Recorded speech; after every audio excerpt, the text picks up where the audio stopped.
and gentlemen, welcome to the Wednesday Call Live!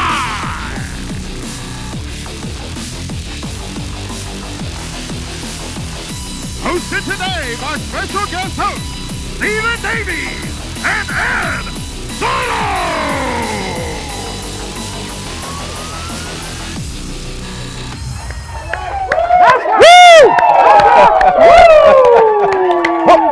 That's right. Hey, Ed, look. You see that? That's you. That's you. That's awesome. Hey, Stephen Davies and Ed Soto here. So fired up to get to host the TWC today. I always appreciate it when Andy trusts me to do this, especially since he's known me for a long time. But Andy, thank you, man. We love you. We appreciate a chance getting to host. And I am super fired up today because I'm getting to host it with my buddy Ed Soto. Man, when I think of people that have come on like a storm in the Alliance, it's Ed Soto. I get texts all the time. Hey, Soto was just in my town showing the plan. Hey, Soto just helped my guy. Hey, Soto just had a conversation at 11:30 with my guy that helped him. I mean, he's all over. Broke through to agency manager, one of the newest agency managers in the whole Alliance, going on his way to VP. That's right. We have a secret pact, which I guess you shouldn't announce secret pacts. Yeah. Okay, so at this point, we just have a pact. It just became a pact. No longer secret pact. So he wants to take the vice president ring that I had, because the way the level rings work, that, man, I meant to wear it. It's in my car right now. Hey, 17 years in, I'm telling you what, wait till 20. I'll be better at this stuff. The other night I was showing the plan. I had the hotspot map of the United States upside down. I'm saying, and everybody's got this look on their face. I'm like, guys, people are stupid. It's like they hadn't seen a picture of America before. Third grade stuff, people. I was actually giving the view from the equator. That's right. Because if you're in the Caribbean, that's what it looks like. All right. Yeah. So Soto's everywhere helping people. The pact is he's going to take my vice president level ring, because the way those work is when you move up, then the next somebody can inherit that ring. So we want to keep it in Davies Nation. So Soto's got a pact to go VP. So I'm going board member, and that's what we're up to. So you talk about somebody's come on like a storm. Somebody's helping people, pouring into people. I'm so fired up to get to do this with you, dude. This is awesome. What are you fired up about? Dude, I'm so fired up, man. You guys, TWC. I'm speechless right now, man. Oh, I'm about to speak some Spanish. Put the SAT language Tranquilo. Dude, I'm so fired up, Stephen. I was taking some notes, going back to some notes back in June of last year, and there was a call that Andy did. It was, I believe, June 1st of 2018. He's talking about white sheeting, putting your goals down. And when I was coming with the developing of what we're going to talk about today, I was like, man, this is crazy. I look back at those goals, and I accomplished so many goals that I wrote down. It's a crazy exciting, man. I put there, I will be Davies' #1 leg. Okay, that happened. I will hit agency manager and walk on stage to get a ring. That happened. I will speak on stage. That happened. And the other one was I will host a TWC either with Andy or Steven, and that's happening today, guys. Thank you. Thank you, Andy, for the opportunity. I love y'all. And, Steven, what are you fired up about, man? Man, I'm fired up that you're here. I'm fired up to hear those basics. We were talking about this before the TWC, and I'm like, why do I stop doing that stuff? You know what I'm saying? Because I've got lists and lists in all my journals of things that I wrote down just like that, and then they came true. And it felt so good, I quit doing it. Right? It was far too effective. Isn't it funny how we do that? Right? Something starts working and we stop doing it. But those basics, like writing stuff out that you want to, it works. It works. So keeping those basics in front of me, that gets me fired up. I'm telling you what, I'm fired up about the IULs going on right now. Holy cow. Seeing the average premium on our reports at night, watching those grow, Seeing the large sales coming in, seeing people on my team have record weeks like Gustavo and Mercedes last week. You know, dale pa'lante, right? I'm just seeing it happen all over the Alliance right now. I'm fired up about watching people make small changes. We talked about the basics. Everybody wants a big life change, right? I do too. What are big life changes based on? They're based on a bunch of little small changes, right? In effect, the big life changes is a myth, right?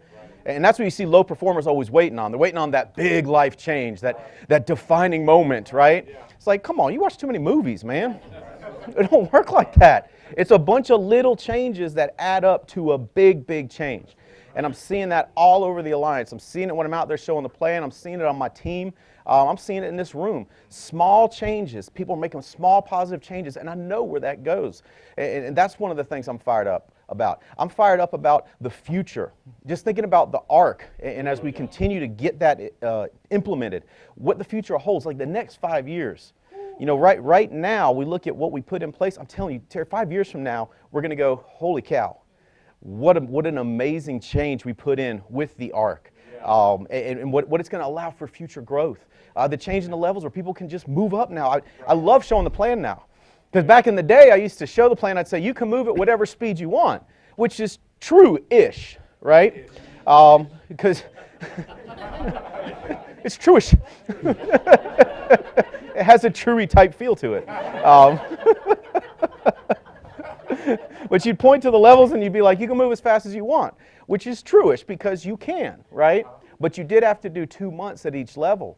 So just like on Monday night, being in Charlotte to show the plan and going, no, right now you can move up as fast as you want. Right. I mean, 60 days later, you could be in a whole other stratosphere. I'm loving that.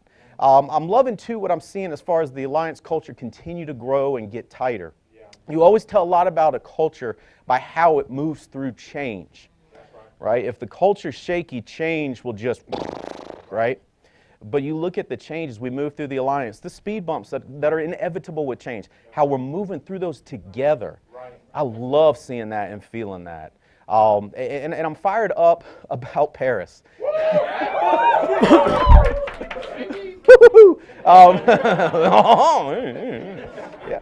Well, I'm fired up about it because so there are positives to having a short memory. Right. You get to get fired up about stuff all the time. People with a great memory, one time. Right. That's all they get. Yeah. I've been fired up about going to Paris at least 12 different times since 2019 started. I was looking at my calendar this morning, just what I got coming ahead. I was like, oh, Paris! Fired up about people winning the trip earlier and earlier this year. What Andy's put in place with the annuities going into the same pot now, holy cow. I'm telling you, Paris is going to be awesome. The army we bring to Alaska is going to be mind-blowing. Yeah. Absolutely. And I'm fired up to be here with you guys today. In fact, as we get started, Tinsley helped me prep. My daughter, Tinsley, she's become a joke writer. And those of you that are at National Convention, you remember the Tinsley Davies, Andy Riddle joke rivalry that started. So in an effort to fuel that, Andy, she loved your joke about the constipation movie. It got a thumbs up. But she wanted me to deliver a couple to you, and if you were in Charlotte Monday night, you just, right?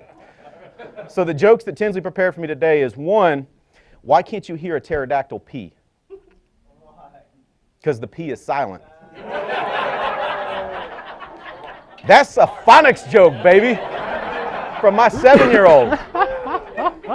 So that's number one, Riddle. Number two, why can't Tyrannosaurus Rexes clap? Because they're all dead. That's just the right amount of dark, you know. I love it. She's 7. She's 7. So fired up to be here, man. Let's just get started. And actually, I tell you, mentioning Charlotte, dude, at the Night Owl, just getting to tell those stories. Holly was with me in Charlotte. She's going to be with me in Greenville next week. She's going to be with me in Chicago and Detroit the week after that. Having her out has been awesome. But just being in that Night Owl and being asked questions and getting to tell stories. Like, I don't know if you could see it, boss, but I was like up above me watching it, just going, I can't believe I'm the one that gets to tell these stories. You know, and I was thinking about that driving down to Burlington today. The stories that I got to tell, we were talking about a trip we're doing with the kids going to the Czech Republic and to France. And Holly's saying, yeah, we're going to spend about $75,000 on that trip. And just going, this is our life. This is our life. The same broke kid that drove down here 17 years ago, scared to death, and I'm in Charlotte telling those stories. It's so surreal. People say, do you feel different inside? I'm like, no, I still feel like I hope nobody finds out. Right? You know, I still feel that way. Like I still feel like a kid, right? I'm like, oh my God, this is real. But it's been a surreal week. It's been an awesome week, and it's only halfway over. Think about this. All the job people out there going, it's hump day. Almost to the weekend. We're out here living the dream, and we're out here living the dream together. That's what's awesome. So here's what Andy wanted us to talk about today. He wanted us to talk about the attributes. I think he put something out about like how the things that help my business grow fast. And I'll tell you, the things that help my business grow fast are things I saw Andy doing and duplicated. And so what we're going to share today are those things, and it's not just me, it's not just Andy. It's the top performers in the entire alliance. These are commonalities I see when I see a Paul Roberts, when I see Levin Tovai, when I see that's both of them.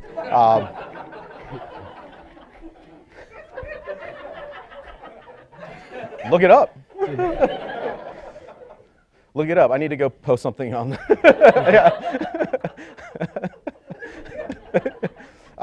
When I see a Diane Lampy, when I see top performers, that's what I see. I see these qualities, and I see it in my buddy Ed Soto as he's coming up through the alliance. So, first thing we're going to talk about today is what we see in Andy and other top producers is that they are one, principle-driven people. Mm-hmm. Well, that's a cursive N, so there you go. Awesome. All right, Ed, light us up, buddy. Woo! That was awesome, man. So Andy is a principle-driven person. Andy talks about you being like, get stuff done now. He said his 2 times on his clock, now or right now, right? He gets stuff done now. He read books. He tells what he needs, like we need to do. What he don't change it, okay? He know what works and he gets it done. All right. His character, his integrity, his work ethic. He's leading from the front. He's traveling the country and serving. Right. He's showing us what work ethic is. That's right. For us leaders to go out there and follow what he's doing. That's right. He's not like every other CEO. Every other CEO don't do this. He's going to serve his people. Right. How many of you guys have his number? Right. You can text him, ask him questions. He's leading from the front, got the character, integrity. That's why this company is blowing up like crazy. Because we have a leader that loves us and cares about us, that he's just telling us the basics to go out there. He's principle driven. That's right. Okay? And I can follow a man like that. That's right. I love it. And the reason that people that are principle driven can grow so fast and can do so many things is that when you're principle driven, you're not dominated or enslaved by your feelings. If you look at low performers, they're slaves to their feelings. Just ask them. Did you make your dials today? I didn't feel like it. Right? Did you make it to the hot spot? I didn't feel like it. Oh. Right? Did you recruit this week? I didn't feel like it. They're slaves to their feelings.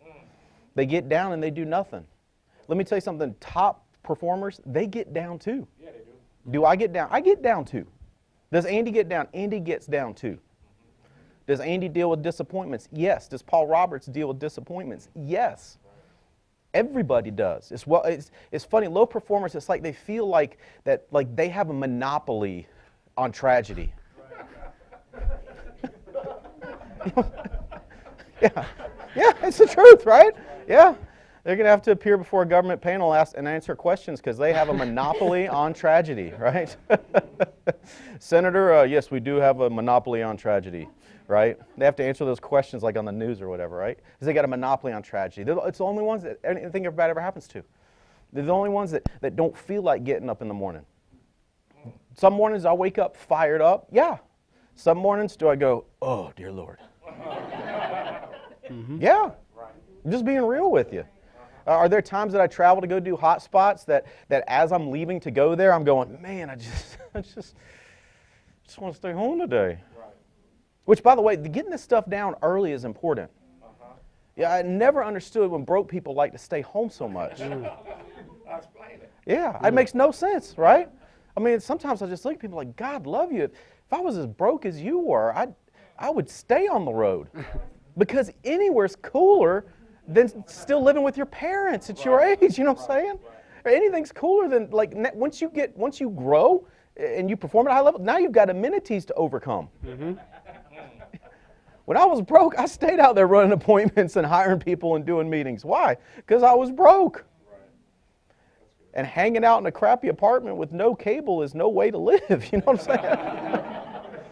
This was before you could borrow mommy and daddy's Netflix account.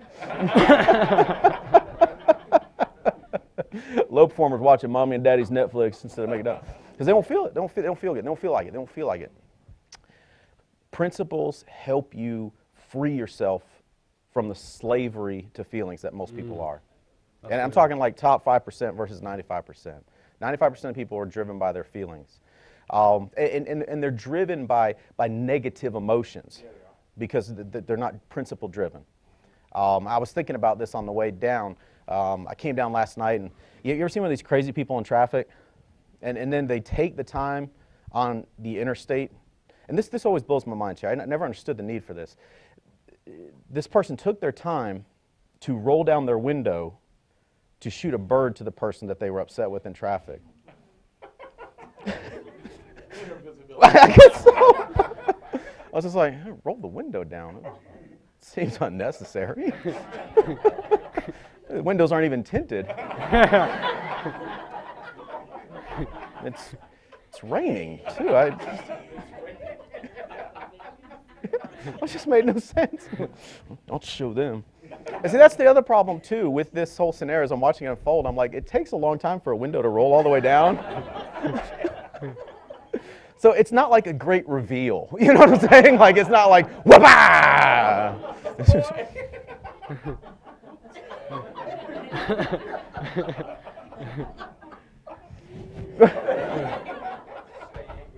Yeah.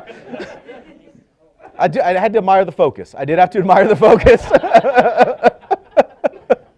But I'm thinking this person, they feel 100% justified in the moment that this person made them act like that. It's like nobody can make you act any way you don't want to let them. So I was thinking about that last night as I'm preparing this material. I'm going, man, what an example. In this moment, this one thing, and who knows, right? It's funny in traffic when people get all upset. It's like, you don't know what's happening up there. Right? Oh, maybe they're an imperfect person that just made a mistake like we all do. Maybe they're distracted. Maybe they've had a tragedy in their life and they're not thinking in the moment. Whatever, you don't know, right? But this person in that moment, they made me behave like that. I guarantee you. I guarantee nobody can put those words in your mouth, put those feelings in your heart. Now they can make them occur, but they can't make you act on them. Does that make sense? And that's where principles are huge. Principles keep us from being easily offended. That's good. Most low performers are non-productive or unproductive because they spend a lot of time being offended. Dear Lord, have you spent time around any of these people? It's just, they're always offended. God forbid one person have a little bit of a laugh at their expense and they'll hate that person forever. Right? Or I can't believe Andy said this, or I can't believe I can't imagine Paul Roberts saying anything mean. I was going to use that as a bad example. Right. I want to meet the guy that doesn't like Paul. Just like, this.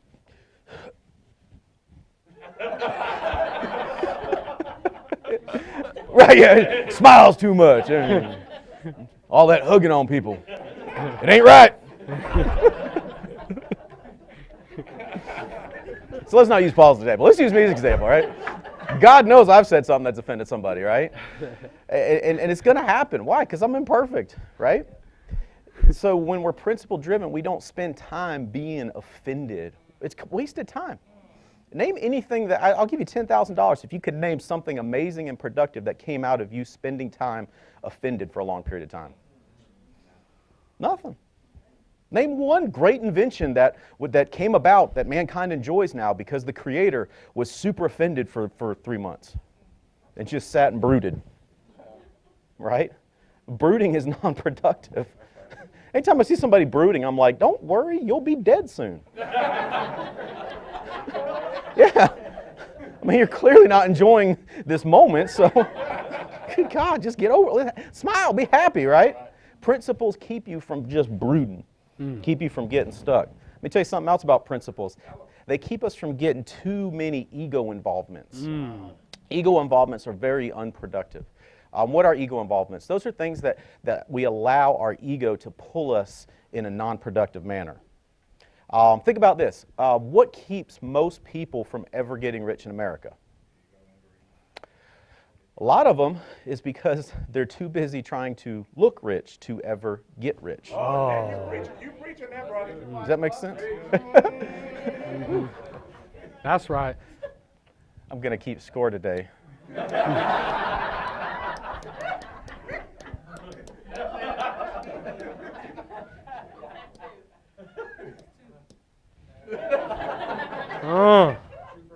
I'm going to make a haystack. Got a little over an hour. Share it with Ed. I can get a haystack for a day's through. No, so that would be an ego involvement, right? The ego involvement is, I've got to have a nice car before I've built a business that would merit it. I've got to have a big house. You see these giant houses that people will rent, and I'm just scratching my head going, you can't get wealthy trying to look rich. That's one of the things I admired about Andy Albright coming up. Because I was just like most people. I was raised to think, well, they have a nice car. Those people have money, right? You can't hide money. That's what they always say, right? That's what they say. Yeah, that's what they say. So I have hosted many TWCs without Terry. Every TWC I host without Terry being here, less than Terry being here. I just love it, man. I love it. You're so sweet. Preach it, white boy.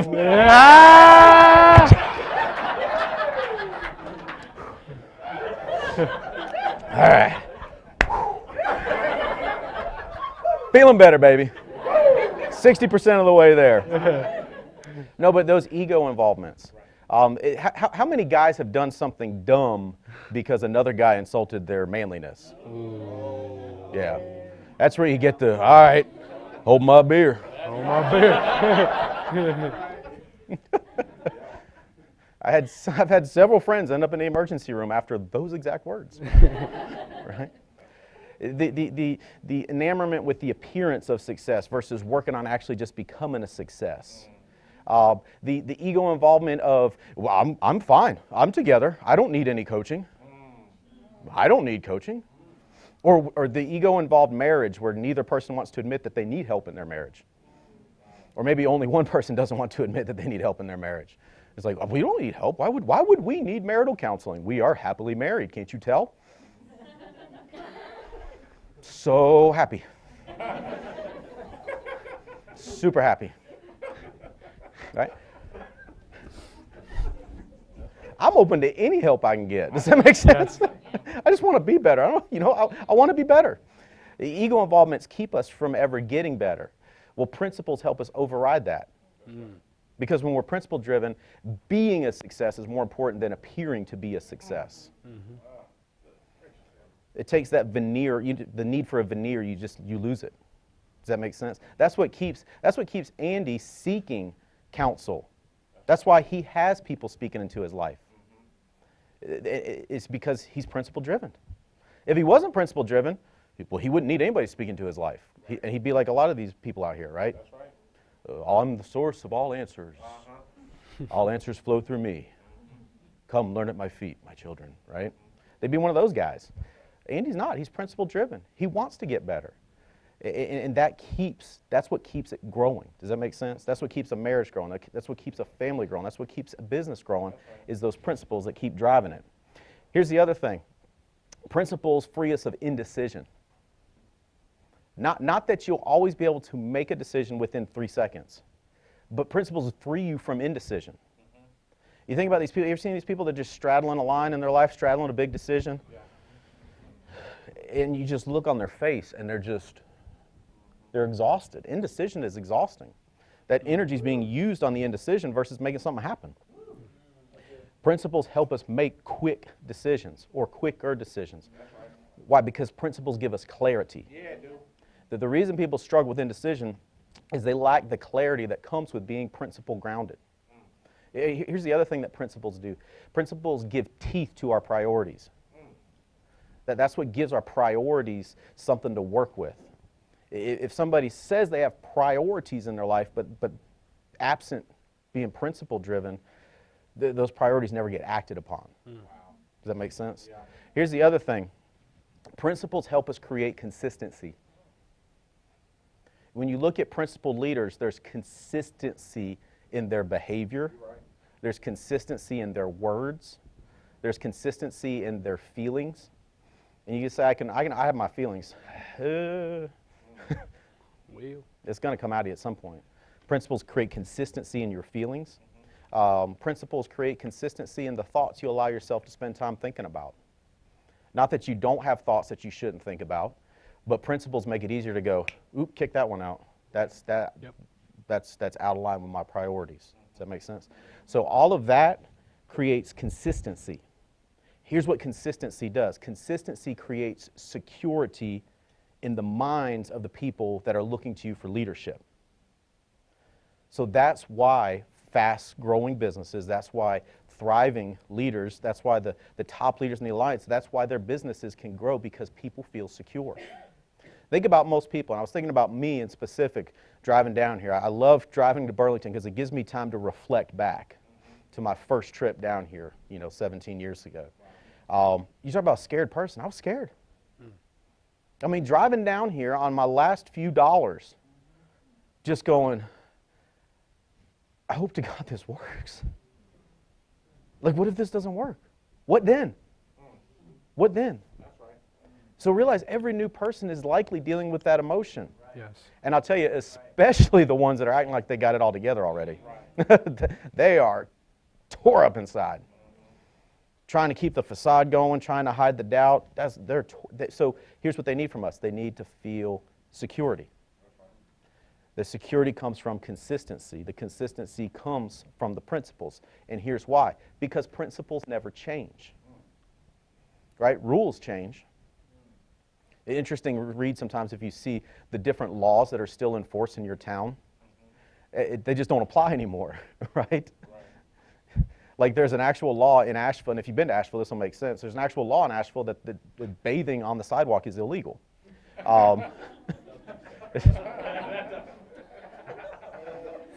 Yeah, get that hippie, funky, fresh. Yeah. See, at some point there needed to be a law, right? But it doesn't really apply anymore. So laws and rules, they change, but principles never do. That's why they give you consistency, and that's how the consistency gets you to creating that feeling of security, and that enables people to have the courage to act because they're scared. They need to feel secure in order to act, and aren't we all the same way? Yeah. So you see the connection in principles. So what do principles do? Or what principles are we talking about? Think about what you see in the top leaders of the Alliance. Think about what you see in Andy Albright.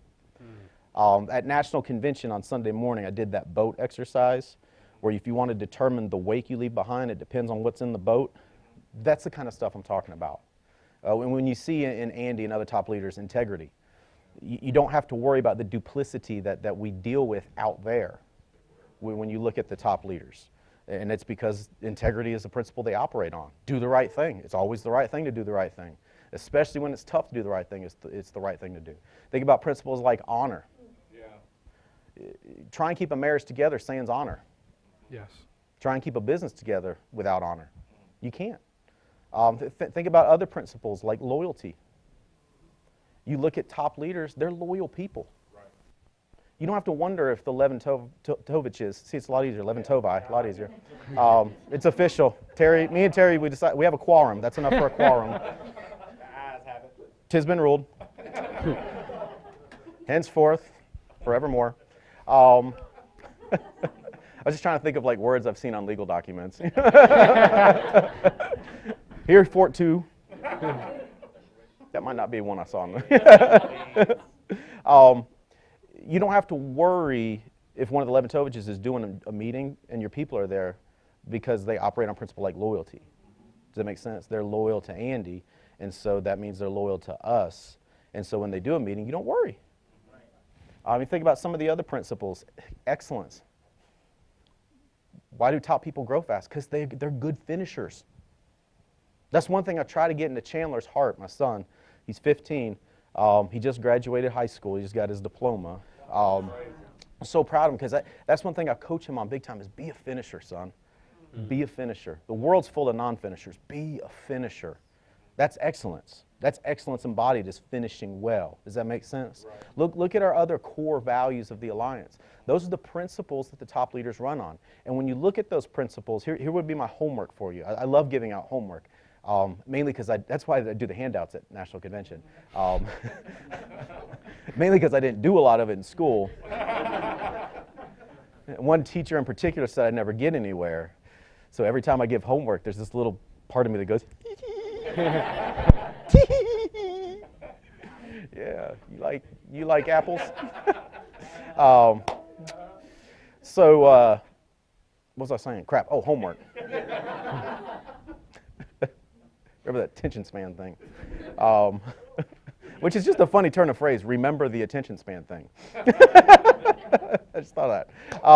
But here's homework. Take the core values tonight. And I challenge you to come up with 3 ways for each core value that core value being one of your principles will help you speed up in life. Find 3 ways. It's amazing when you do that. And you go, holy crap. The more that I put excellence to use, this will get better. It's crazy when you do that. We need to connect the dots. Maybe you don't, I do. I need to connect the dots because I can look at a word like that and go, excellence. Yeah, and then by the time I'm starting to come up with something, I'm thinking of Bill and Ted's Excellent Adventure, which was not excellence in filmmaking nor adventuring. So I need help connecting the dots. So that's what I would challenge you to do tonight. Let's all do that tonight. Let's look 3 ways, each of those core values, if we make that a principle we live by, how will that speed us up and get where we want to go? All right, principle number 2. Action-oriented. Soto, speaking of action-oriented, man, we should play a game in the Alliance called Where is Soto? I get pictures texted to me all the time, and I'm just like, Soto's here, Soto's there, Soto's everywhere. So action-oriented, light us up, buddy. So when I hear action-oriented, I see Andy Albright. He's not afraid of risk in order to reap the rewards. He invests in a lot of people, books, family reunion tickets, okay, NatCon, fly him in to meet him. Okay, to have the tour of the war headquarters. That's right. He bought a jet to get to y'all faster. Right. Some people look at that and say he just bought a jet because he wanted to buy a jet. No, he did it because he wanted to get to Dallas faster. Right. He wanted to travel across country faster to serve y'all. Right. The actions that he go out there and do, it's like we need to copy. I see the leaders here in the Alliance doing that all the time, copying Andy Albright, and that's where we're having massive growth. So don't be afraid of helping people. Don't be afraid of taking a risk to get that reward, because the other side is victory. That's what action-oriented means to me. And that's why I follow a man like Andy Albright. That's why I love Andy Albright. Awesome. Thank you, Soto. Dude, you're killing it, man. It's funny, too, like when you see somebody that's action-oriented and somebody whose business is growing like Soto that's everywhere, you see a different confidence. And that's one of the things that you'll see action do for the top leaders is it gives them confidence. If you ever wonder where that swagger comes from, like when a top leader or a person whose business is growing, when they walk into a hot spot, can't you feel it? And even before you see them, you're like, the mood just changed. Right? That's because that's an action-oriented person. That swagger comes from action. And you think about it like this: when are we most swaggerless, swagged out, straight up swagged out? When do we lack swagger? It's when we're idle, right? If you want to lack swagger, just get idle for a little bit. I'm the same way. If I get idle, guess what catches up with me? Doubt. You deal with doubts? Yeah, we all do. Again, remember, low performers, they don't have the monopoly over bad stuff that they think they do. That monopoly's been broken up. We all have it. Action is what gives that swagger to top leaders. And you need that swagger. Again, we talked about, on the previous point, we talked about what new people are feeling, that worry, that lack of security they got in their life. An action-based leader has that swagger that makes people want to go, I want to attach myself to that person. Because they're always moving. You think about one of the other fastest growing people in the Alliance, Terry Edwards. He's always on the go too. Yep. Action creates that confidence inside of you and me that allows us to create a pull, to create a following. The reason top performers appear lucky, I can also explain this here, because low performers love that word luck, right? He's just lucky. It's funny, growing up, I would hear rich people talked about, it's like, well, they're just in the right place at the right time. So my whole time growing up, I was like, man, I got to get to that right place at the right time. Because that's apparently where it all happens. Just got to figure out where it is and when it is, you know. It's the only two variables I don't have yet is where the right place is and when it is. Because everybody that gets there is rich or happy, right? Right place at the right time. Let me tell you something. Here's why top producers, here's why top leaders, top builders appear lucky. It's because they're already moving long before the low producers get going. The field of competition for the hesitators is huge. Why? Because that's when 95% of people get moving, all at the same time. Who's already gone? The leaders. They're already gone. Everybody else is like, man, it's tough. It's tough. There's so much competition. So it's tough. That's like, this is forlorn, right? This is distressed. This is forlorn, right? Just so tough. In their mind, it appears true, and in actuality, it is true. Because they got moving when everybody else was finally ready to move too. And all the leaders are already gone. Anybody want just the leftovers in life? Right? Here's what gets you the leftovers in life. Here's what gets us the leftovers in life. Hesitation. Hesitation gets you the leftovers. Initiation, that's what gets you the first fruits. Hesitation, you just get the leftovers. And you got to fight everybody else and their brother for them. You know. Initiation, attack. Ooh, thank you. Snuck it in there. And it was so like subtle and it just felt warm. You catch your breath. If you're out there, you didn't hear how warm this sounded. It was just like, preach it, white boy.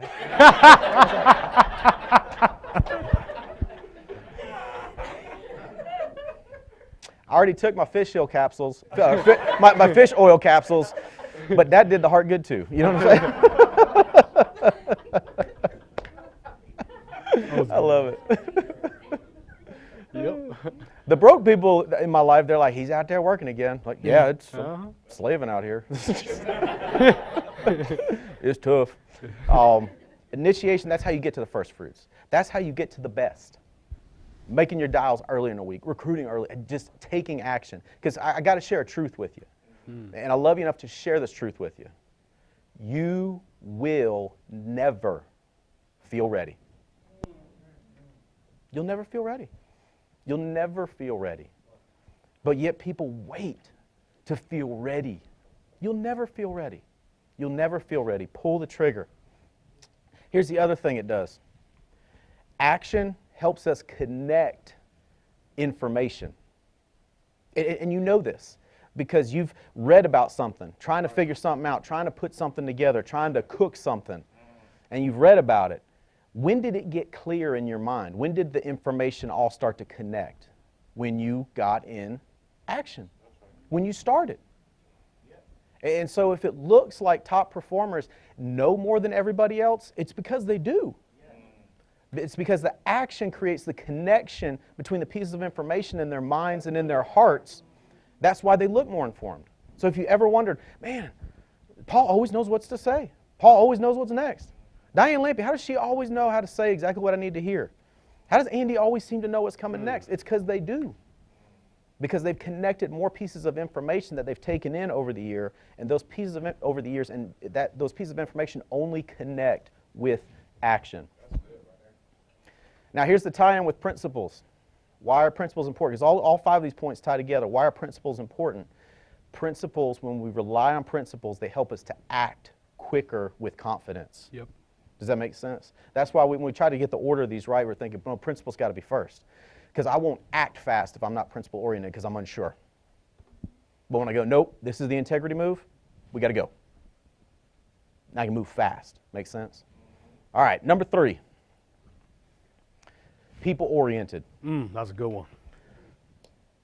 Soto, light us up. Speaking of people oriented, dude, everywhere you go, here's the pictures you see of Ed. It's either like this, or it's like this, or it's like, I mean, just people-oriented guy. Man, this is the big topic for me. This is what I love about Andy Albright. See, when I talk to Andy Albright, okay, he makes me feel like I'm the only person he cared about at that moment. He makes me feel special every single time. Either I win or I lose, he loves me no matter what. His love is unconditionally. He truly want to help y'all. He helps people that connects with him the most. Okay, he want to help you. If you're not winning, it's because you're not connecting with him. See, I want it to belong. I want to be part of something. And I didn't know how to get there. It's because I wasn't reaching out. I felt unworthy to text the CEO of the company, okay, or ask Steven for some help. But that's what they want you to do. I heard this a long time ago. I don't know if I don't know if it was Andy or not, but it was like in a 9 to 5, any type of news is bad news. That's how they consider it, okay. And no news is good news. Over here is backwards. The more news is great news. The more you talk to Andy, the more you talk to your leader, it's great news. They'll find a way to help you because they care. And when I found out that they actually truly care, man, I was all in. I was in. Edo, I was all in. But I was all in. See, I went to Dallas and he was doing, I believe it was the IUL training with this Dean guy, right? And flew out there to do a couple hot spots. And after it was Friday night, you know, we had dinner and we were chatting a little bit, and he said, hey man, you should come down to this Dallas Convention Center. I think it was a Dallas Safari Club. And I'm sitting there like, man, I'm flying out Saturday, hanging out with Albright, man, up all night. I was tired, okay? Like, I don't know how he sleeps, man. He's always up. He got crazy energy. You know why he got crazy energy? It's because he's getting fed all this good news going across the country, and that fills him up with energy.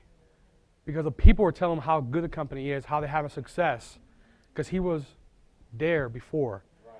All right. Right. So we go to we're in Dallas. He invited me to the Dallas Safari Club, and I'm driving an hour up to stay at my buddy JP's house. I gotta give my man JP a shout out. That's my BFF, JP. And yes, I won that one. It's a joke. We have a joke, but yes. The other two guys are gonna be jealous. And I'm driving back, and Terry, I was like, man, I don't know if I can make it.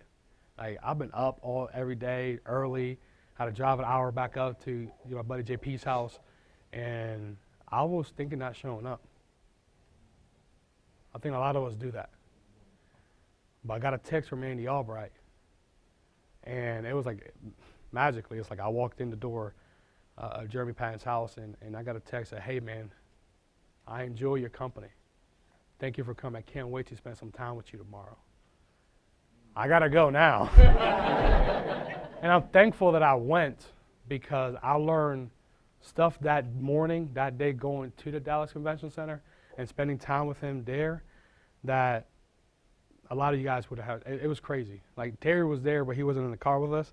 And he's like, man. Like we were telling him, and dude, it changed. That point right there changed my business also. It was a month ago.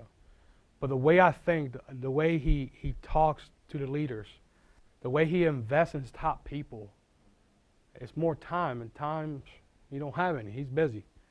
And for him to give his time to myself and to y'all, it is crazy how much he cares and how much he loves his people. All right? And we go to the Dallas Safari Club, and I see things, you know, that I'm trying to mirror and match what Andy is doing. Like, how is he talking to people? Like, he loves people. That's what I saw. He actually cares. He has a giving heart. He truly want to help. You know what I'm saying? Like, that's what I saw. And to share a couple of things that were there is that I saw him make a decision. You know, he put it down. He was going. He made a decision quick and just inspired me. He helped me dream. But imagine if I wouldn't.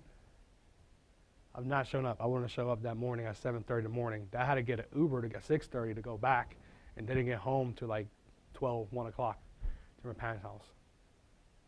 It wouldn't have changed my business. It wouldn't impact me. Right. That's why I love Andy Albright, for the opportunity that he gives us like that. Oh, man, awesome. Here's another reason why people like Andy can seem to grow fast, why the top leaders can grow fast under people-oriented. Here's a fact. You won't win big unless a lot of people want you to. That's right.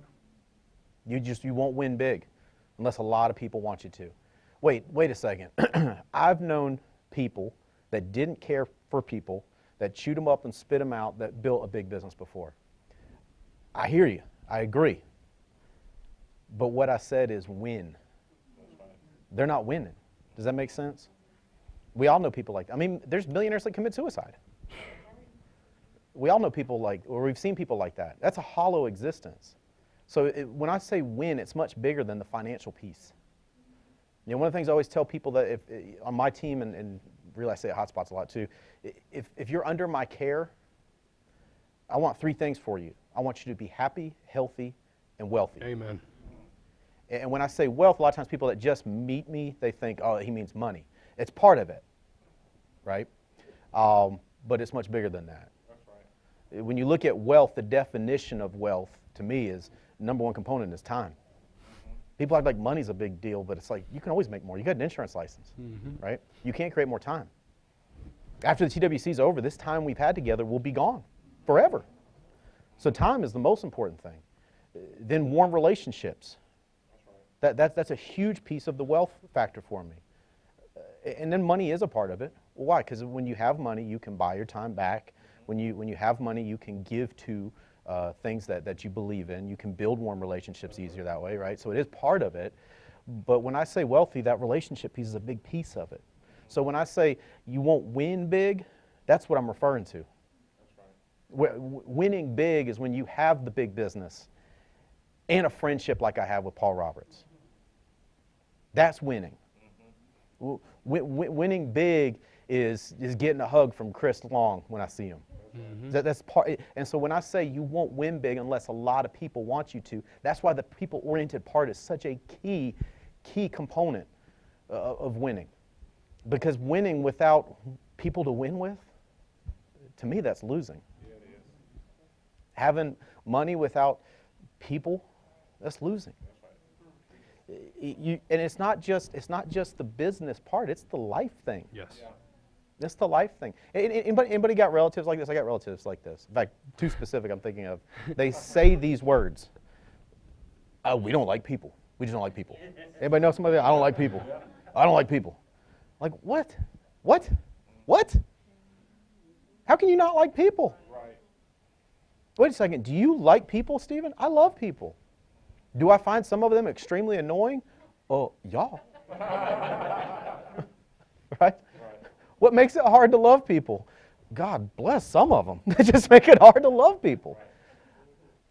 But if you let the behavior of individuals cause you to not love people, you've just become another person that makes it hard to love people. Wow. See, loving people is a decision. Andy Albright taught me this a long time ago. Loving people is a decision. People think it's an emotion. Like I'll meet good people and I'll have good friends and then I'll love people. No, it's a decision to love people. And here's why it's a decision, not a feeling. It's a feeling you'll experience after the decision, but here's why it's a decision. Because it's one of those decisions that changes your filter on what you see. I promise you, my relatives that don't like people, it looks like reality to them. And in truth, it is their reality. Everybody will get you if they can. You can't trust anybody. Anybody know anybody's like new best friend syndrome? They always got a brand new best friend. Don't become a best friend to those people. Why? Because you are about to be one in the litany of failed relationships they've had, right? It's like, I'm not best friends with Taffenboss anymore. This is my new best friend, right? Why aren't you friends with him anymore? Well, because he lied to me. He did, you know what I'm saying? Like, that's how those people operate. So don't become the new best friend of somebody that's currently, on the scene for a new best friend. You're just going to be the next. But see, in their minds, it's real because they didn't make the decision to love people. So all they see are the failings. Everybody's got failings. I've got failings. You've got failings. That's part of what makes us human. It's empathy that helps us relate to each other and feel our deepest bonds, not perfection. It's the imperfections and the fact that we love each other anyways. That's how we build such deep bonds. When you make the decision to love, it changes everything you see. So it's a decision we have to make. And we have to make the decision to love people now if we're going to be people-oriented. Yes. Because if we wait to make the decision on whether or not to love people till then, we'll make the decision to not love people. Why? Because me and you are prone to feelings, right? That's why we started with this one. Again, we're going back to this one. It's the right thing to love people. Why? Because you can read it in a lot of books and some pretty important ones that say you're supposed to. That's right. Love thy neighbor. Y'all are my neighbors, right? Right. Whoever's around you is your neighbor, right? So it's a principle. So it's a decision. You make the decision now because in the moment, if we haven't made the decision to love people anyways, we'll get pissed off or irritated and then it'll just be another stamp of proof that people can't be trusted. Yeah. So first part of it was we have to make the decision to love people. Here's the second part of it. It's a commitment to understand people. If you look at the top people that are people-oriented, the first thing they've done is made a decision to love people no matter what. Even when people disappoint you, they've made the decision already to love them no matter what. Then they've made that causes them to make a commitment to understand people. When you understand people, it makes them easier to love. What do you need to understand about people? Can I tell you some things about people? I've got a list here. Let me tell you something. People are insecure. Wait a second, you mean just like me? Yeah, just like you. Right before I came out here, I did the insecure thing. The shirt looks the. I had a plan in mind with my shirt, and I deal with that stuff. We all deal with that stuff. People are insecure. People have deep, disturbing questions about their worth. People deal with insecurity. So a commitment to understand people means you commit to fill in their blanks. So once we understand people are insecure, then what do? We compliment freely. Tell people you're proud of them. If you searched phrases on my text messages, like most often used phrases, proud would be one of the ones that I use all the time. Anybody on my team can tell you that. True. I tell my team I'm proud. Where do you think I got that from? Andy Albright. I'm proud of you, man. Proud of you. People need that because they're insecure. Everybody deals with questions about their value in relation to other people. We all deal with that. So the more we can compliment and build each other up, that's coming from our commitment to understand people. Let me tell you something else about people. People want to feel special. Don't you? Yeah. Yes. We all want to feel special. So what do? We tell people that we love them. That's right. We give them confidence. People want to feel special. Make them feel special. Think through, and as I was preparing these notes, I was thinking through different times that Andy has gone out of his way to make Holly and I feel special. And really, if you think about it, think about the times that you felt most special. Isn't that the same collection of memories as your favorite memories? Mm-hmm. Those moments when you felt special. It felt special either because someone made you feel special or felt special because you went above and beyond to love somebody. And you felt special in that moment. Think about this. People want to know that tomorrow is going to be better. Yes. They want to believe it. So what do? We got to give people hope. That's part of being people-oriented. If you've made the decision to love people and then made the commitment to try and understand people, then the next thing we got to do is give people hope. How do we give people hope? One word. Example. Example. I've read a lot of books. So like I have a lot of phrases from books that sound fantastic that I've stolen from them. People say, how do you know how to say those things? I was like, read it and I was like, ooh, put that in my phone. I'm going to use that at a hotspot. Right? That's all it is. Sorry. It's not as magical as you'd thought. Oh, crap. My next point is people want to believe in magic. Shoot. No, your example is the number one thing that gives people hope. It's not your words. It's your example. And think about the top leaders. Isn't that when you feel the most hope when you think about their example? Think about the top leaders. Think about Andy. Think about the other top leaders. What are you thinking of? Are you remembering some whimsical turn of phrase that they laid out at a hot spot? Or are you thinking about their example? It's example. That's what gives hope. Does that make sense? People need stirring examples to be pulled out of their apathy. They need it. They want to believe tomorrow's better, but they're stuck in apathy. Example's the only thing that can pull them out. Here's another thing. People want to feel heard and understood. Don't you? Let me tell you something about the feeling of being heard is so rare in today's world that you could charge admission. And people would line up around the block to pay to get in to feel heard. Think about it. We all want to feel heard and understood. So what does that mean we need to do? If we've made the commitment to love people and made the commitment to understand people, then that means we need to take the time to listen. Well, one of my guys was asking me how Ed Soto passed, because Ed Soto is the number one leg on our team, by and large. He asked, how did Ed pass so many people? And I said, I can tell you about 20 things, but one thing I will tell you is Ed takes the time to talk instead of just want to send a text. He takes the time to talk to his people instead of just send them a text. When you show me somebody whose business is stuck in like team builder to key leader never land, that's somebody that typically wants to just send a text because it's convenient for them instead of take the time to listen. But again, top leaders are people-oriented. They create massive growth because they can get people moving. How do they get people moving? Because they made a commitment to, first of all, love them, a commitment to understand them, and now they're taking the time to listen to them. Can you see how all those dots connect? Let me tell you something else about people. They're selfish. Right, other people are selfish. You know how other people be. Selfish. We're all selfish. If you don't believe me, let's take a group photo while we're all here, and you tell me who the first one you look at is. I know who the first person I'm going to look at is. I've already come to terms with it. I understand. You know, people are selfish, so what does that mean? Then we have to make a commitment to handle their needs first. See, top leaders create movement. They create pull. They have that pull because they go out and speak to people's needs first before they ask them to do something. Leaders that struggle to grow, that kind of get stuck in that team builder, key leader, never land, all they want to do is tell people what to do. They want to critique and let people benefit from their expertise and tell them what to do. Top leaders, because they're people-oriented and have made that commitment to love and understand people, they speak to people's needs first. They let people talk. They listen. And that's how you know, by the way, that's why listen was before that. That's how you know what their needs are, because you're listening. Think about this. People get down. Everybody gets discouraged. We started off talking about that. So what does that mean? Our commitment to people means we've committed to love them. We've committed to understand them. Now that we know that they get down, then what do you and I need to be? We need to be a beacon. We need to be a beacon of encouragement.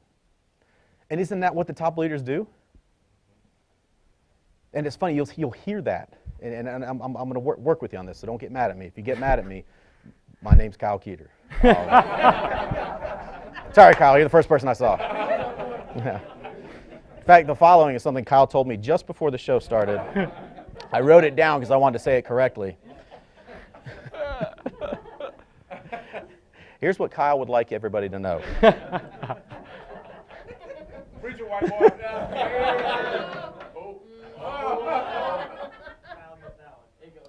That's just a half. You should also create shared experiences. You're welcome, Kyle. I love you too. All right. So here's what Kyle would like you to know. You know how when a top leader's at a hot spot, it feels different? And I hear that all the time when I'm on the road. It's like, oh, it's so nice when you come to town. Because the normal hot spot, oh, God, right? Or you kind of get some of those. Here's the difference. If your hot spot feels different when there is, quote unquote, a big leader in town, it's because the people in the hot spot haven't made the commitment to love people, made the commitment to understand people, and understood that people get down, so they haven't made the commitment to be that beacon of positivity. Does that make sense? Kyle, you're killing it. You're killing it. Does that make sense? That's why the hot spot's different when Andy's there. That's why the hot spot's different when Paul Roberts is there. That's why the hot spot's different when Diane Lampy walks in. So if you ever wondered why that's the case, that's why. So how do you fix that? Everybody make a commitment. That commitment to love people means we gotta lift them up because they're feeling down. I promise you this: most people come to the hot spot feeling a little bit down about themselves. We reverse that tide with this commitment to encourage others. And the last thing, if you want to understand about people want to be viewed as successful. People want to be viewed as successful. And if you don't believe me, just watch when a top leader comes around. Watch what people do. They start working harder and harder just so that the top leader sees them working. Like, oh, making lots of phone calls here, making lots of phone calls here. You know, they want to be viewed as successful. It's the same thing that drives poor economic behavior, right? People want to be viewed as successful. So what does that mean? That means we have to reach out, give them a hand up, and tell them they're doing a good job. Pat on the back. Here's when it comes to this whole thing about loving people, it's really a commitment to value people based on their best moments. So think about something that you might be like a little irritated at right now. Like, think about it. Like the way Kyle's picturing me right now. Now make a highlight reel of their best moments. Watch the feelings inside you change. See, this commitment to be people-oriented is a decision to value people based on their best moments and let go of their worst moments. What else will also help with this is when we don't take people's shortcomings personally. Sometimes we take people's failings and shortcomings, we take it personally. That causes us to devalue people. And think about it, we've all done this, right? You get off the phone with somebody, and you think, they had been listening to a dadgum thing I've been telling them. It's frustrating, right? It's like, oh, you need me to coach you for 45 minutes, but you can't watch the TWC. Okay. What am I doing? I'm taking that failing, that shortcoming personally. Can you see how that's changing my view of the person? But when we make the commitment to value people based on their best moments, we're going to love them even more. Yes. That's what I'm really hoping Holly does. Right? Like, I'm hoping her highlight reel is really my highlights and not my need to figure out how different things sound when they explode, you know, like the best moments. But if we think about it, it changes who we are inside. And here's the last thing I'll give you on this, or two things I'll give you on this. If you want to love people at a higher level, you got to dump old baggage. You can't bring health to a new relationship keeping track of old scores. You can't bring health to a new relationship keeping track of old scores. You got to let it go. So here's what it is. We make the commitment to love people. We take action. Then the feelings come. Then the feelings come. All right, number 4. When you look at the top people, this is another commonality you'll see. They know where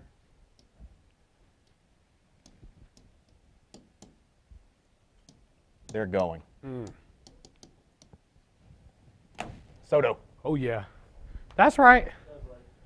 Andy Albright knows where he's going. See, a visionary can see what other people can't see. There's no doubt that Andy Albright is a visionary. Just listen to him speak, okay? The things that he say. Remember when he was trying to get a jet? Some of us was like, a jet, really? And then he got a jet. And then he was talking about getting another jet. We were like, what? And he got another jet. Like, is that having that childlike faith, knowing where you're going to be at 20 years from now? That talk that he gave on Thursday night about his grandson, it had me all messed up. Yeah. I couldn't think like what's going to look like in the next 20 years. What his grandson going to think about his granddad. Okay, and it messed me up. It had me writing some stuff like what my life is going to be like in 20 years from now. What are people going to say about me? Okay, it's that story of redemption when people doubt you, when people don't believe in you. Okay, that are not in the alliance. Your friends, the people that say you couldn't do it, couldn't make it. And that feeling of redemption where they see like where you're at and you're living in mansions and changing, and, making a difference across the country because the alliance, Andy Albright knows where he's going. And that's why I can have childlike faith that we're going to $1 billion. That's right. You know what I'm talking about? And it's insane to see the things that are happening to my life just because of Andy Albright and the alliance, just because of Stephen Davies.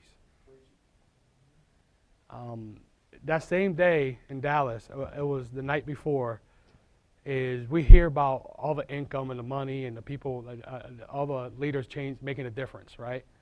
And I've been in Davies' house, and it's crazy amazing. Like, he can tell you everything. Like, I'm a little kid. I get lost in his house. Like, seriously, I got lost one time. Yeah, we put a bell on him. Yeah. Ding, ding, ding, ding, ding. We call it that Puerto Rican bell. But it's, I guess we got to start all over. Hi. Well, that Friday night, I was messing around and I was like, hey, are we going to have a night out? And we end up going to Diane Lampy's house. And to see not only myself dreaming I can have that too, but to see my man Terry like dream even more and be that small little kid, like I enjoyed watching you, bro, going around Diane Lampy's house and seeing like how many we were playing Marco Polo to find out how many bathrooms she had. Like she had a lot. I can't count on my hands, but she had a lot. But to spend that time with Andy and the leaders of the alliance there was an experience that I can't change. But imagine if I didn't make the decision to go to that training, I would have lost a lot. And to see that Diane listened to what Andy Albright told her to do, and she copied, and she had the principle, she took action, she became people-oriented, and she knew she knows where she's going because of Andy Albright, because she had childlike faith. All the leaders of the alliance had childlike faith. To grow like that, you have to. And to see that what she has now is because of Andy Albright. I want that. Now she's a $15 million woman. Yes, That's what I'm talking about. Yes, so I'm thinking in my head, I put down, I'm trying to be the $15 million Puerto Rican, baby. That's what I'm thinking about. Trying to get my Puerto Rican voting rights. I'm legal, okay? Voting rights. But knowing where you're going and putting it down, that's why I told you why I'm so fired up about.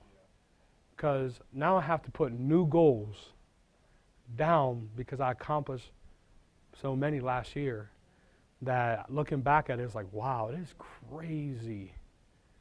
So we have lofty goals this year, and I can't wait to be back on here next year telling my story to say, man, these are the goals that we accomplished.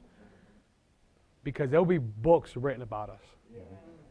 Okay, how we changed a lot of people's lives and made a difference in people's lives and impact so many people like Andy Albright has impacted my life. That's why I'm confident and I have childlike faith. And when things are, not so right, I can always have childlike faith and say they're going to get gooder and gooder and gooder. That's right. Mm-hmm.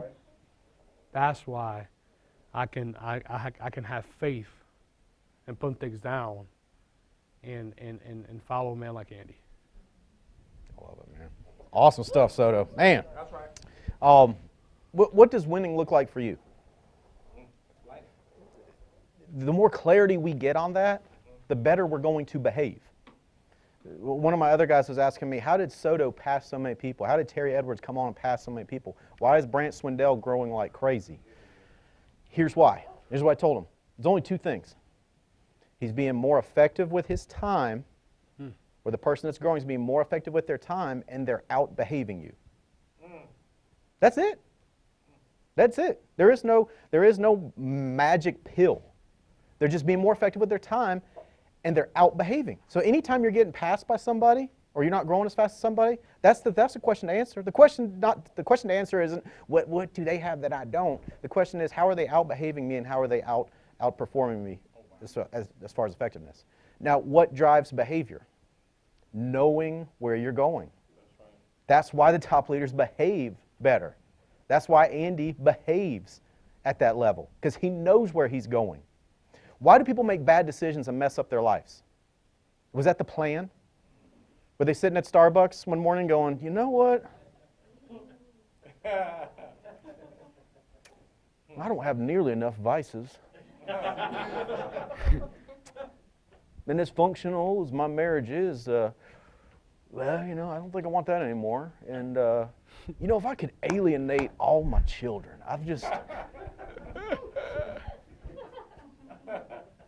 Nobody's thinking that out. So why do people do it? Why do people make decisions that alienate all their children? Why do people make decisions that blow up their marriages? Why do people make decisions that blow up their businesses? It's this simple. They don't know where they're going. If they knew where they were going and they were clear on it, they'd have made a better decision. So talks like Andy's talk that Soto was talking about, taking time to think like that. Me and Holly have a crystal clear picture on where we want to go with our family. That drives my behaviors. In fact, that eliminates a whole kaleidoscope of bad behaviors. Oh, yeah. A whole litany of poor decisions get eliminated because we know where we want to go. We know what we want it to look like. That's why you see top leaders move faster. They're just out behaving. And they're out behaving because they know clearly where they want to go. Let me tell you something else about this. Knowing where you want to go simplifies the decision-making process too. Either it supports where you're trying to go, or it doesn't. Where are we trying to go? If I want to create this, if I want a legion of loving, loyal grandkids, what does this decision should not be that hard to say. Well, I think it's the does this decision support that outcome? Does that make sense? That's why they can move fast. They don't have to think about it for long periods of time like, well, I don't know. They go, it either supports where we're going or we're not. Let me tell you something else. Knowing where you go, where you're going will get you to. It'll get you out of bed when you don't feel good. It'll keep you moving when you deal with disappointments, because you will deal with disappointments. Why? Because we're trying to help people. The only people that don't have to deal with disappointments, or at least big disappointments, are people that aren't trying to help anybody. When you're trying to help people, you're going to deal with disappointment. It comes with the territory. But every disappointment that I've dealt with versus getting to hug Ed Soto up here before we get started, I don't even remember him. So you're going to deal with disappointments too. We've got to know where we're going, so we'll move through the disappointments. Right. It'll help us when we're hearing from haters. Mm-hmm. You're going to have haters too. Yep. And let me tell you something. Quit trying to convince the haters. You're not a ding-dong whisperer, so don't even try. You bring him any old ding-dong, he'll get them behaving better again. He's like the horse whisperer. You're not the horse whisperer. When you know where you're going, you don't let it stop you. Because you know what they're saying is just coming out of their own insecurities about themselves, which goes back to the people-oriented thing, and I'm going somewhere else, so I can't stop and debate this. Let me tell you the last thing, it'll give you clarity and it'll help you stick to your priorities. If you want to live by your priorities, if you want to live by principle, knowing where you're going will help you do that. And here's what I'll tell you too. It gives meaning to the tasks. That's right. If you ever wonder how Andy Albright can take the seemingly mundane and attack it with a vengeance, it's because he knows where he's going. That's right. And knowing where he's going gives meaning to that task. Make sense? Yeah. All right, last thing. Here's what we notice in all top performers from Andy down. All right, bring it home, Bo. I am getting a little nervous. All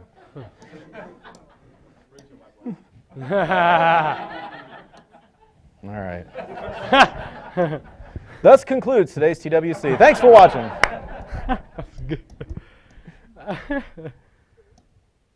All top people are grateful. So That's right. I say all the time, me and Steven say the Davies team is the most grateful team in the Alliance. Man, I'm so grateful that Steven never judged me, that he took me back. For those of you guys who don't know, I left and came back. But when I left, that was the worst decision I ever made in my life. And I am thankful that he didn't judge me. When I gave him that call that day, that he took me back, because I truly wanted to belong. And I'm thankful that Andy, I think he flew out to see me in Pittsburgh. I'm great. Thank you. Thank you for not judging me, man.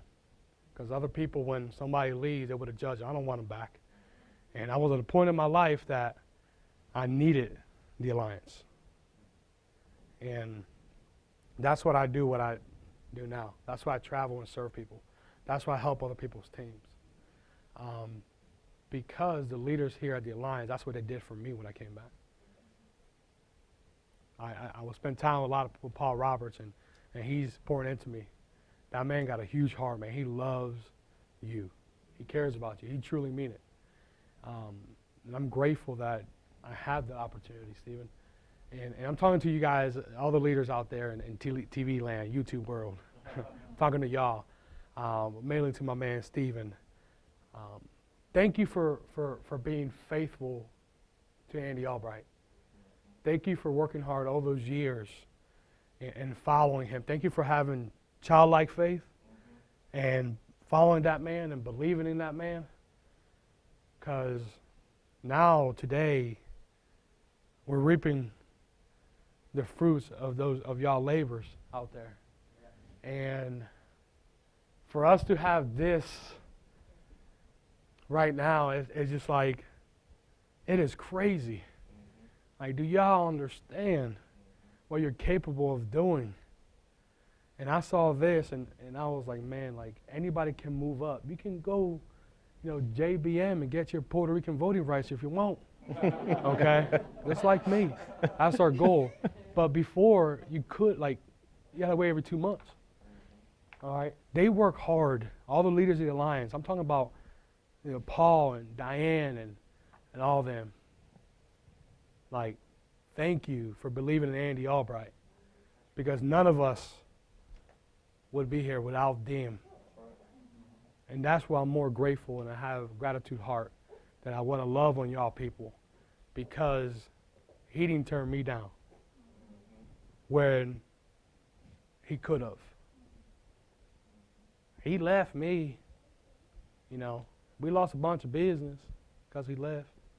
He didn't judge me one bit. Matter of fact, when he called me that day, he said, yeah, Holly said it was cool. Yeah, we want you back, man.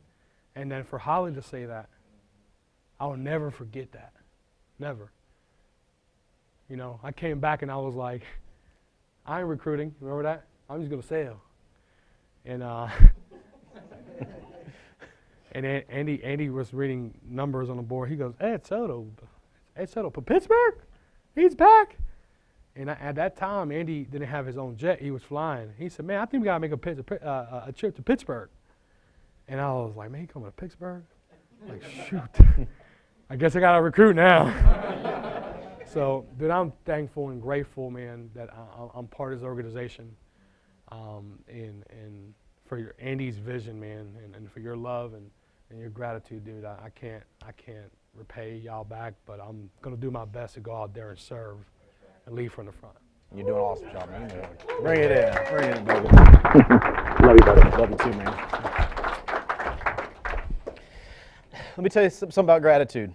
And this is why I say the Davies team is the most grateful team in the Alliance. I don't say it because I'm trying to like elevate my team like we're above other teams.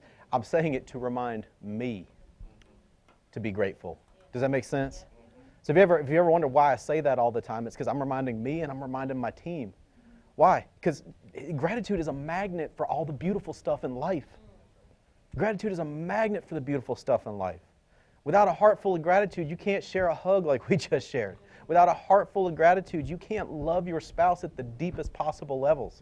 You show me a dysfunctional marriage, this marriage has got no gratitude. A marriage where the husband just steamrolls his wife who's supposed to do all his chores while he does nothing, that's a dysfunctional marriage. You show me a marriage, and I'm only picking on husbands because I am one, so I only know that part of the equation. Right? Yeah. Yeah, I've been one for quite some time now. But show me a marriage where the husband wakes up every day grateful to get to wake up next to that lady. That's a marriage that's going to grow. That's how I feel every morning.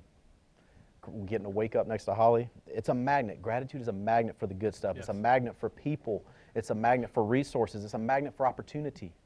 That's what gratitude is. It just pulls all the good stuff in. Again, remember we talk about low performers, how they always think we're lucky? They think we're lucky. Truth is, we do have something they don't. It's that heart full of gratitude that pulls those opportunities in.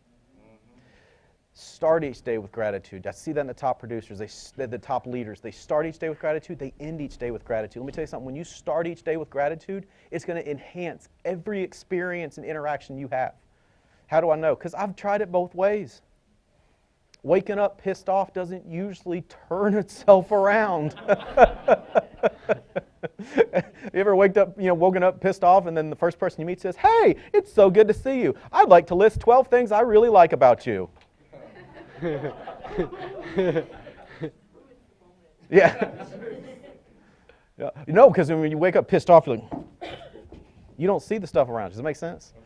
So when you start each day with gratitude, it enhances every interaction and every single experience you have. When you end every day with gratitude, here's what it does. It does two things. It helps you sleep deeper because your heart's full of love, and it helps you cement in your commitment to tomorrow. If I'm grateful for today before I lay my head to rest, I'm more committed already for tomorrow. So what are you grateful for? What are we grateful for? Let's take time to answer that question every day. I promise you, the top leaders, they think about that more than low performers. What am I grateful for today? Here's what it'll do for you. It's going to open your heart. Gratitude opens your heart. You can't experience and feel love at its deepest levels without gratitude. Love opens your heart. Gratitude opens your heart. All the negative stuff closes your heart. Gratitude opens your mind. If it looks like the top leaders learn faster, it's gratitude. Gratitude opens your mind. Why? Because you cannot be in both a negative and learning state at the same time. You can't. Think about it. Have you ever been pissed off trying to study something? Yeah. My understanding of quantum physics was, enhanced rapidly when I got pissed off, right? Yeah. Before I get into thermodynamics, I like to get really ticked. Doesn't happen. See? Gratitude opens your mind. It opens your heart. It opens your mind. Here's what it does also. Gratitude turns on your creativity. Grateful people come up with creative solutions. If it looks like the top leaders have like bad stuff that happens and dadgummit, they just bounce right back, that's why. Gratitude turns on your creativity. You can't be negative and creative. So when you got a heart full of gratitude, you get creative. So if it looks like Andy just pushes through obstacles faster than other people, that's why. Gratitude opens up your creativity. Creativity helps you solve problems. Even problems that feel and seem unsolvable, with a grateful heart, you'll start thinking of solutions. Here's the other thing gratitude opens up for you. Can I tell you? Gratitude going to open up your bank account, too. Yep. That's true. That's true. Oh, that's a bonus point. Yes. Bonus point. All right. We're in the bonus round, folks. No, it's going to open your bank account. Why? Because we go back to the first point I made. It's a magnet. It's going to pull in people, resources, opportunities. Opportunities go to grateful people that don't go to other people. Why? Who's easy to hang around? Any of you have ever seen me show the play? You know I say this all the time. Who's easy to hang around? Grateful people. Who's hard to hang around? Ungrateful. Ungrateful people. Anybody do that recently? Oh, Lord, yes. That is close to a preach a white boy. It's because hanging around with ungrateful people, it's confusing because they call it different things. What's that thing that they call it? A family get-together. Church picnic. It's called many things, it's confusing. But when you're around ungrateful people, you can't wait to get the heck out of Dodge. Yeah. Oh, yeah. Ever since Holly had her back surgeries, Holly knows I do this all the time. If we're around ungrateful people, I'm like, baby, how's your back? Baby girl, how's that back? We'd love to stay, but her back. She had 3 surgeries, and I'm a deeply loving, concerning, compassionate husband. So we're going to have to leave so I can attend to her needs. That was good, bro. Yeah. That was good. You've done a fake leave too when you're around ungrateful people. So all those things I talked about, where it opens your heart, it opens your mind, it turns on your creativity, and it opens your bank account, what do you call that? Abundance. Ooh. Yes. That's why the top leaders have abundance in their life. Because gratitude opens the key. Gratitude's the key that opens the door to abundance in your life. Complaining, whining, crying, worry, that closes the door to abundance. Opens the door to scarcity, closes the door to abundance. There's lots of things that close the door to abundance. There's one magic thing that will open it. That's gratitude, gratefulness. A great question. If you haven't heard this question before, this is original material. 100% original material. What if I had to start tomorrow with only the things I was grateful for today? Ooh. What if I had to start tomorrow with just that? That'll make you want to start saying some thank yous, doesn't it? Mm-hmm. I'm like Ed, Andy, thank you. I mean, it's insane. The life we've gotten to live and the things that are yet to come. Oh my God. Insane. I mean, this kid who went to Smoky Mountain High School, albeit with a certificate in air conditioning repair from Southwestern Community College. Go SCC. Yeah, so. You know what's crazy? Every time I say that, I'll meet somebody else that has been in Silva, and I'm like, there's not that many people in Silva. There's no way. How did I not meet you already? Did you ever go to the Walmart? Yeah. When I was in high school, we got a super Walmart. They closed school that day. It was like the president was coming to town. Everybody we called it the Wall Mall because that was the only place to go hang out when you were in high school. But what if we had to start? What if we had to start tomorrow with those things? Wow. Thank you, Andy. Thank you, Holly. I mean, thank you. There's so much that we have to be grateful for. And here's what I see in the top builders and in people that are growing businesses fast. It's that gratitude is the root of their happiness, and it's the thing that keeps them successful. Their happiness is rooted in that gratitude. And so it's not only the start, it keeps it going. Gratitude keeps you humble. When I think about the stuff I'm grateful for, I realize how deficient I am. Well, you can't think about it because you're not in my brain. Also not a place you probably want to be most of the time. But when I think about what I'm grateful for, I think about, God, I couldn't have done it without this. I couldn't have done it without that. That's what keeps us humble. Yes. And when we look at all the top leaders and you look at the qualities we're talking about, really it's that beautiful humility that you see in the top leaders that makes us love them so much. When I look at Andy's humility, it makes me love him even more. All of this ties together, guys. I'm so glad that I got to do this with you, buddy. I'm so glad that we got to be here together today. Man, I'm so grateful for so many things. I think about the end of this, guys. Here's what I say. You know, we've got a leader like Andy that's out there fighting for us. Yes. We got a leader that ain't scared, right? Ain't scared. So here's what I say. Are you with me? I say let's go out. February is just about over. Let's go out and take what we got left this year, right? Let's hit the ground running, all of us. I'm talking to you out there too. Let's get out of 2019 so much. Let's just squeeze it so much that somewhere right now, 2020 is going to be appealing for a leave of absence from the calendar because it don't want us to get a hold of it. Preach it. Love you guys. Woo!